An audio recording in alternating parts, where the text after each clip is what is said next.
Perhaps more than any other people in the world, Italians have that rare ability not merely to cope with the constant challenges that everyday life presents, but, like the alchemists of old, to transform the commonplace into pure gold.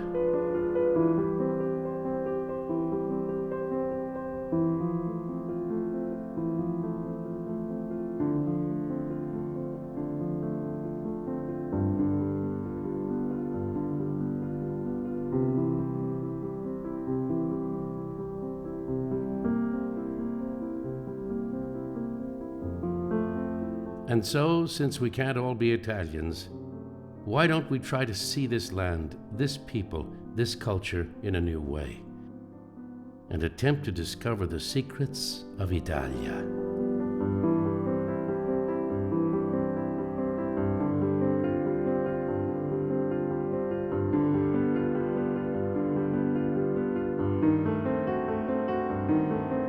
A rare passion for life springs from the extraordinary mixture of cultures that have taken root in this land over time.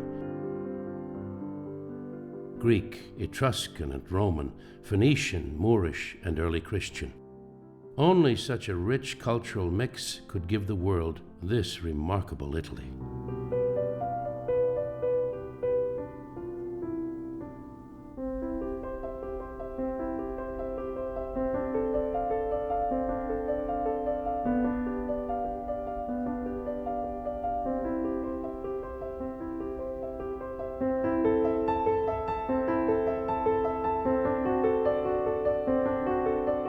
What Italians have seen and experienced over the millennia has made them deeply confident of their history, their cultural values, and themselves.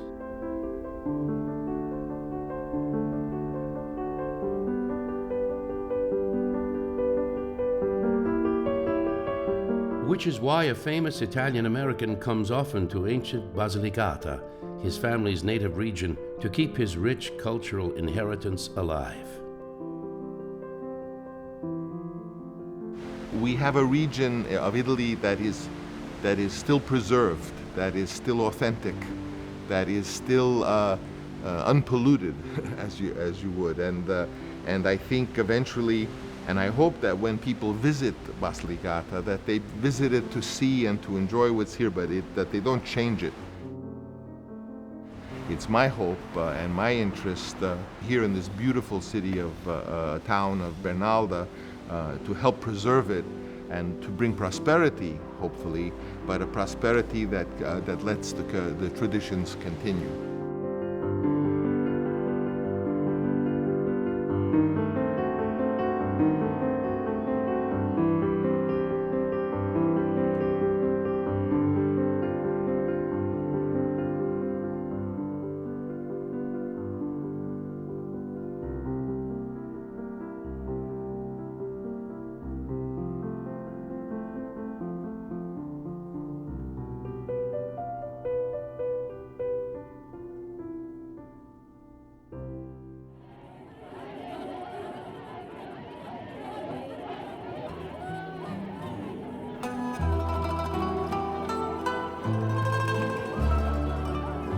In normally tranquil Gubbio, for example, there is an annual race among neighborhood teams carrying huge wooden casks called ceri, or candles, 3 miles uphill all the way. And what would be the point if the participants didn't suffer, a bit over dramatically, for Saint Ubaldo, the town's patron saint?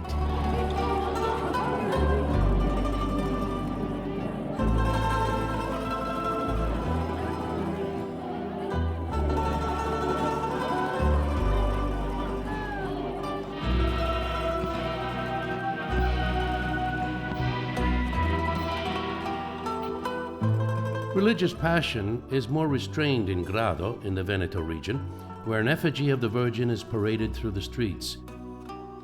Then taken by a flotilla of boats to a nearby island, where centuries ago the Virgin Mary herself is said to have appeared.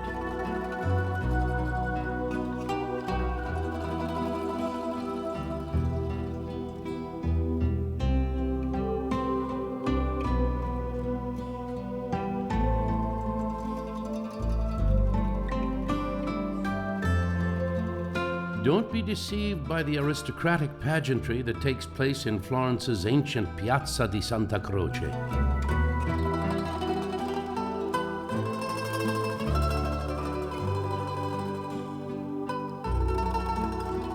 It precedes a wild, no-holds-barred football match you have to see to believe.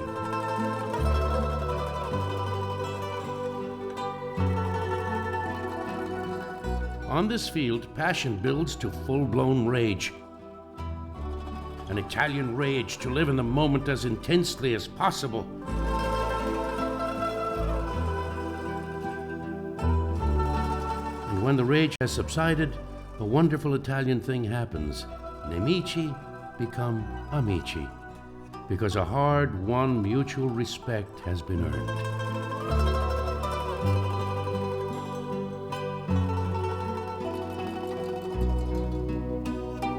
The great Italian rituals, no matter how combative, end in a festa, a communal meal in the streets of the neighborhoods. There is wonderful food, plenty of vivid talk, and of course, the local wine. In vino veritas, in wine there is truth. One way to discover your own truth about Italy is to discover the wine. Every region, every town, in fact, celebrates its own wine, which the locals swear is, without a doubt, absolutely and always the finest in Italy. The red Barolo of the Piedmont, white Asti from Liguria, Tuscan Chianti, the Lacrima Christi, Christ's Tears of Mount Vesuvius, the sweet wine of Sicily's Marsala. Local people say, when you drink our wine, you honor us.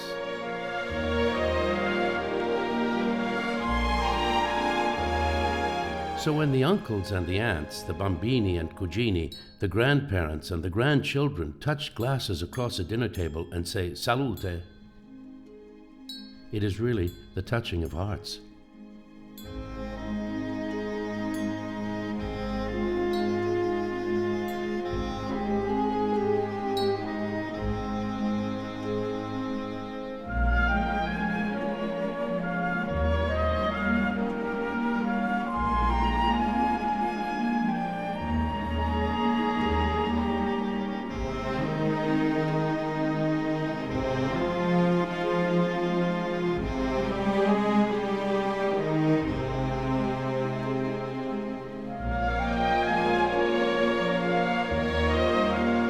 Where else in the world is wine quite so lyrical as here?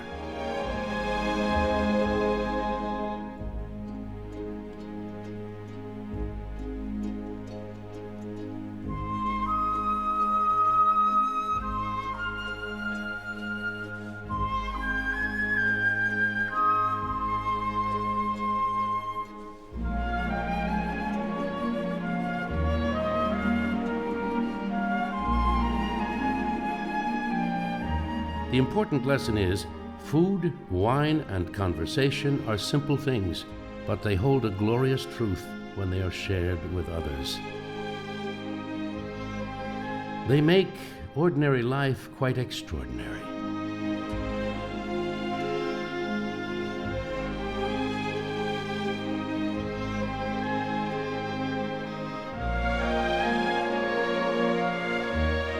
After the prosciutto is all gone, a child finds that a breadstick from his mother's hand can make anxiety disappear.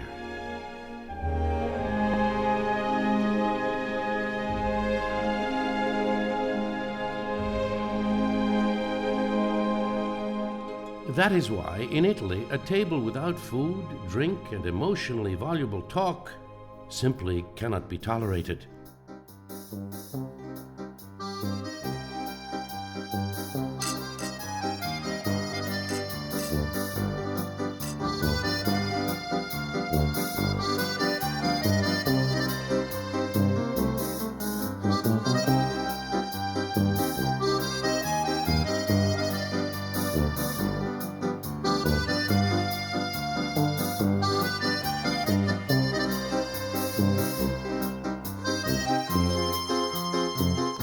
In the city of Naples, Mount Vesuvius is called the Devil's Oven.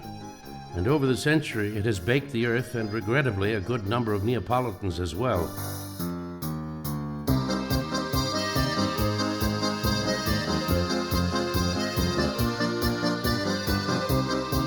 No surprise, then, that the oven-baked pizza was invented here.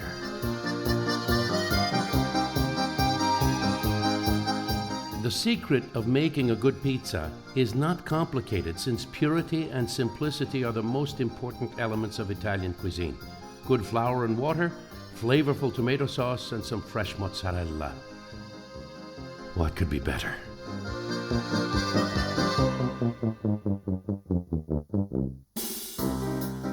Well, the Pugliese would say it is the product of their golden semolina wheat fields.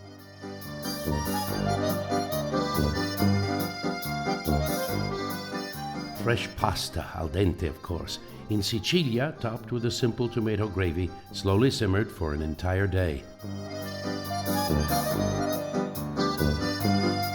In the Veneto, with a savory pesto sauce, delizioso.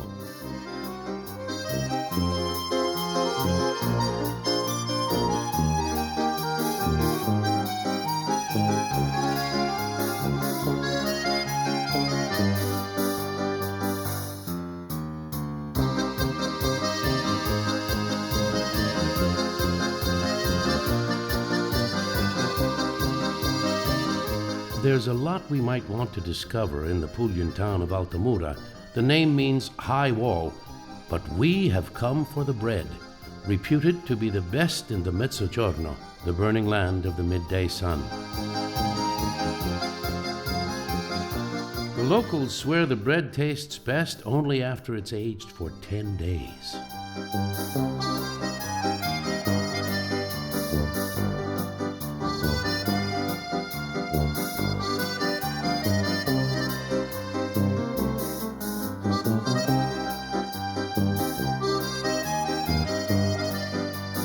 It's not the bread in nearby Alberobello, but the unusual roof designs called trulli that attracts visitors. No one knows exactly how the design came about, but whatever the reason, UNESCO finds them unique enough to have named the town a World Heritage Site.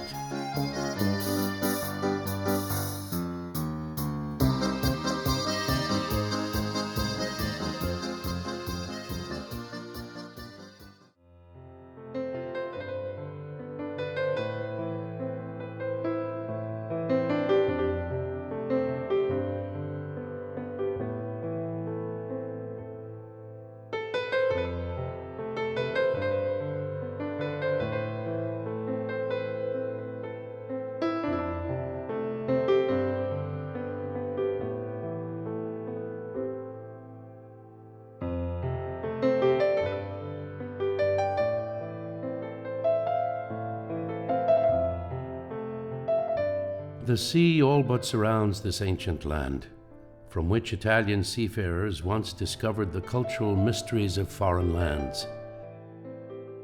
In the process of discovery, they made their own Italian culture so very much richer.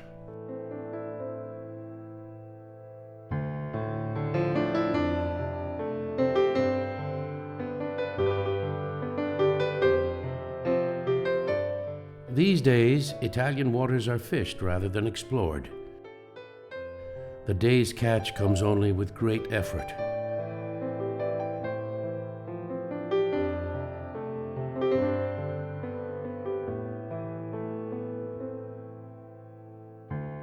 The Mediterranean and the Adriatic offer up tonno and bacalà, calamari, pulpa, and vongole that the excellent Italian cooks prepare as local specialties.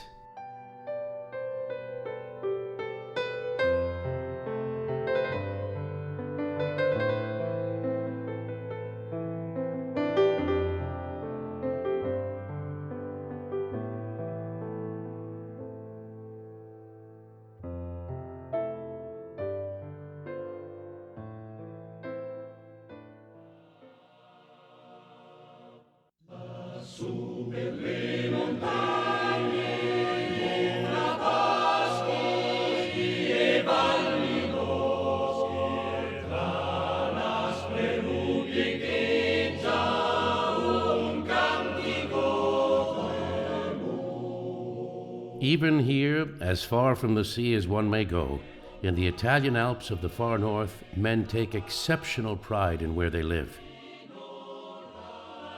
They sing the praises of their Trentino home, and because this is Italy, it is generally with a love song.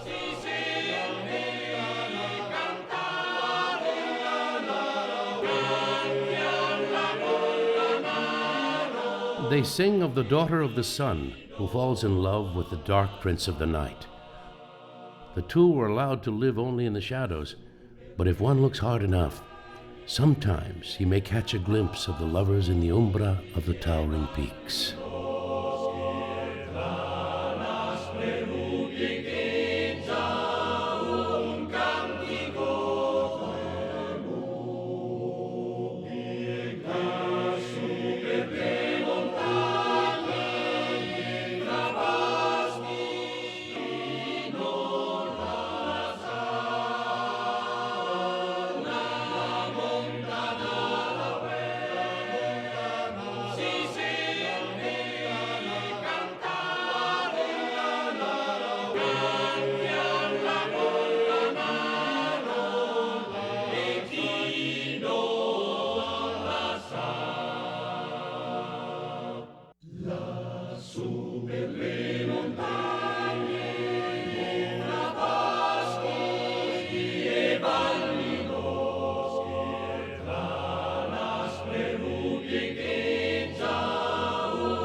Though difficult to actually see the ephemeral lovers, in those rare moments at eventide, magically poised between dark and light, we can almost make out something.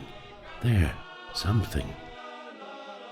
Like Italy herself, very rare and remarkable.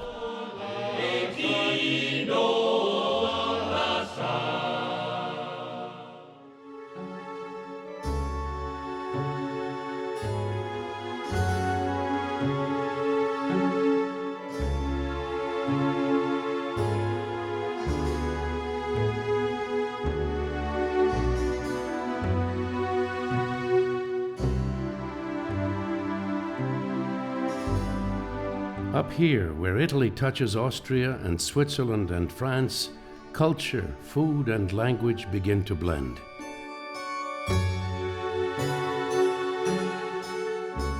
The French, of course, try to tell the world that this is their Mont Blanc. But when Italians climb it, it is none other than their own Monte Bianco.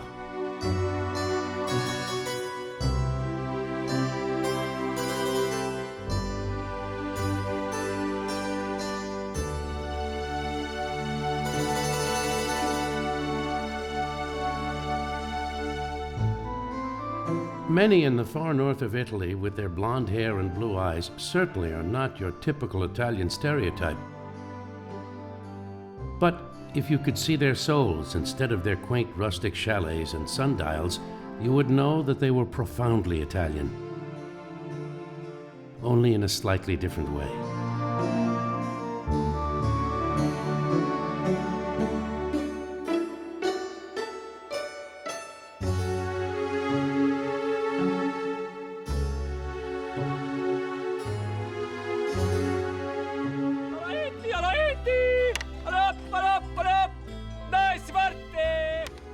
You will discover here the same desire to live simply but well. Each year the herds are taken up to the mountain pastures high in the Dolomites to feed on the sweet grass and mountain flowers.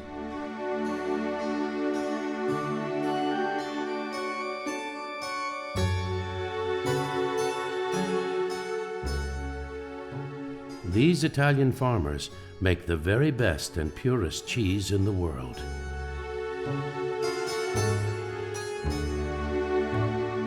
Why do they care so much about cheese? Because they make it. They have always made it. It is simply part of their proud tradition.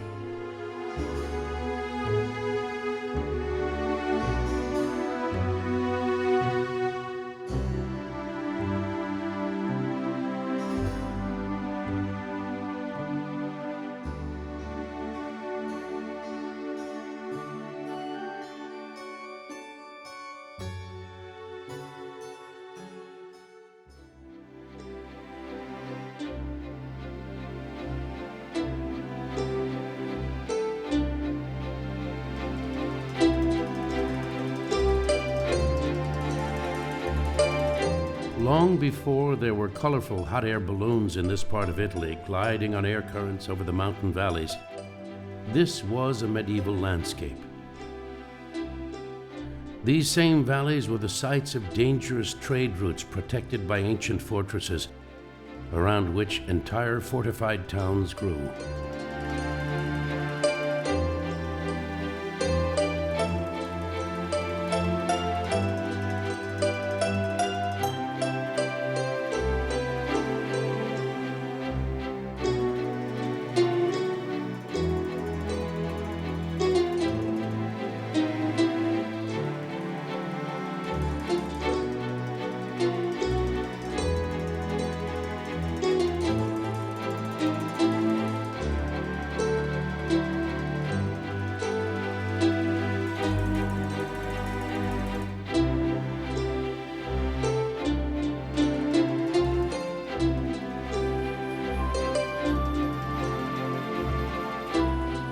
Even further back in the time of world empire, when all roads led to Rome, this Arch of Augustus marked the major Roman route to Gaul, when mighty France was but another province of Italy.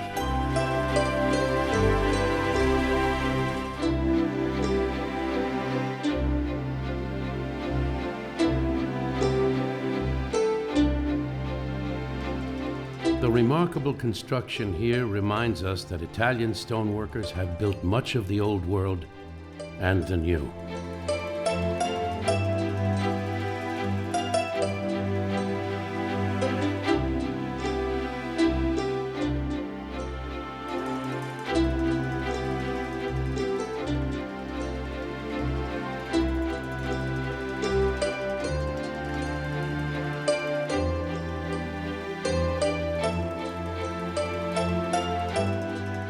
In the Middle Ages, this ingenious combination of an aqueduct and passenger bridge was once a toll road. Today, it is free. But most of the pedestrians have 4 legs.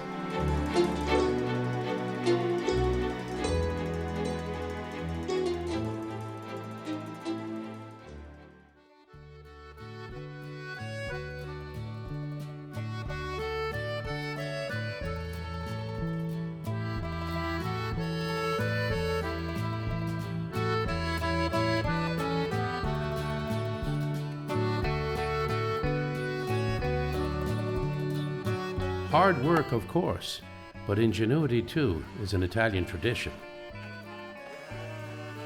Even up here, far off the beaten path, clever folks learned long ago to take advantage of all the natural elements at hand.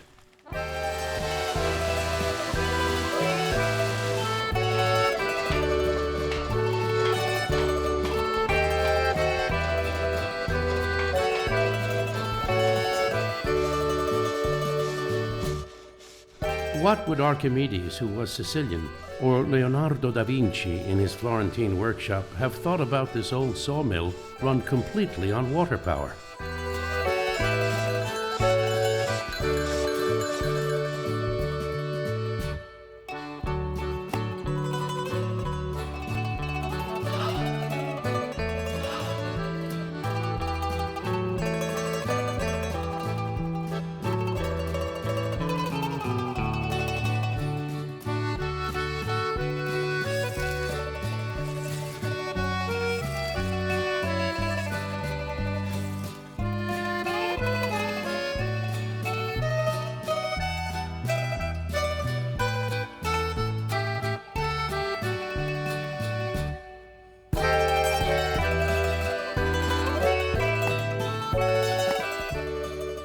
Italians, because they love beautiful, well-made things, do not make a great distinction between artist and artisan, especially when craftsmen working in wood for centuries have perfected their art to this degree.